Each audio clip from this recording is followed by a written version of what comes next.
Mesdames et messieurs les membres du jury, ma chère contradictrice, chers spectateurs, bonjour. Avant de revenir sur ce qui a été dit brillamment par ma chère contradictrice, permettez-moi un instant de vous faire part d'une petite anecdote qui s'inscrira pleinement dans le cadre de notre sujet.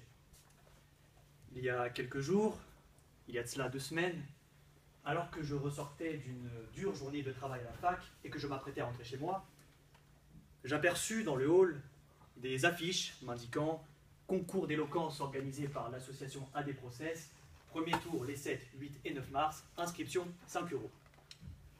Cela éveilla en moi ma curiosité et je décidai finalement d'aller perdre 5 précieuses minutes de ma vie pour aller m'inscrire. Et au passage, j'en ai également profité pour perdre 5 précieux euros que j'aurais pu aller dépenser autre part. Alors, une fois m'être inscrit, je suis rentré chez moi. Et sur le trajet, je me suis dit, mais qu'est-ce que j'ai fait? Je suis vraiment devenu fou. J'ai vraiment perdu la tête.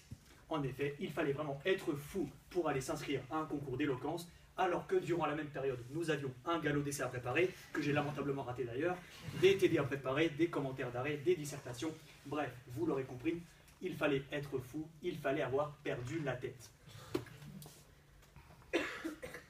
Alors, une fois arrivé chez moi, j'ai médité à ce que je venais de faire quelques heures auparavant chez moi, à la fac.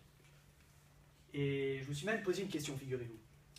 Je me suis demandé, mais alors, faut-il mieux avoir les pieds sur terre ou la tête sur les épaules? Question qui, vous l'aurez compris, suscite d'énormes enjeux, tant sur le plan anatomique que morphologique ou encore physique. Alors, ils vous ont dit durer certainement, après ce que je viens de vous dire, que finalement j'ai choisi la deuxième solution, à savoir avoir la tête sur les épaules. En effet, chers camarades, je vous conseillerais à toutes et à tous de garder la tête sur les épaules. Pourquoi pas les pieds sur terre, me direz-vous? Eh bien, si l'on reprend mon exemple de tout à l'heure, lorsque je suis allé m'inscrire à ce concours, j'avais les pieds sur terre, puisque je marchais dans le haut de la fac, j'avais donc bel et bien les pieds sur terre. J'avançais lentement mais sûrement, petit pas par petit pas, jusqu'au stand où se trouvaient les membres de l'association AD Process avec leur joli sourire qui m'attendait et qui n'attendait qu'une chose, que je dépense mes 5 €. Alors, je reviens sur ce que disait ma chère contradictrice tout à l'heure, qui prétend qu'il serait préférable de conserver les pieds sur terre. Alors, je veux bien, mais je me demande vraiment comment peut-on défendre une telle chose? Il faudrait vraiment être, comment dirais-je, un véritable fétichiste des pieds pour oser prétendre qu'il serait préférable d'avoir les pieds sur terre plutôt que la tête sur les épaules. De sorte que dans cet exemple, vous voyez bien à quel point j'ai commis l'irréparable en allant m'inscrire à ce concours, en ayant les pieds sur terre, j'en avais vraiment perdu la tête. Maintenant, si avoir les pieds sur terre pourrait vous pousser à commettre des erreurs que vous pourrez regretter par la suite, avoir les pieds sur terre pourrait également s'avérer dangereux dans certaines circonstances. Je m'explique.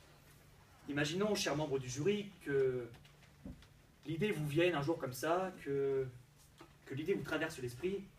Imaginons que vous souhaitiez, je dirais, traverser un champ de mines durant un safari à Kaboul ou à Bagdad. Eh bien, vous comprendrez facilement que dans cette situation-là, avoir les pieds sur terre serait, comment dirais-je, ridicule de votre part et serait, je dirais, vous pousserait je dirais, comment dirais-je, à commettre une grossière erreur et vous pourriez même, dans ce cas de figure, perdre votre tête au sens propre du terme si vous vous retrouviez nez à nez avec un membre de Daesh. Alors,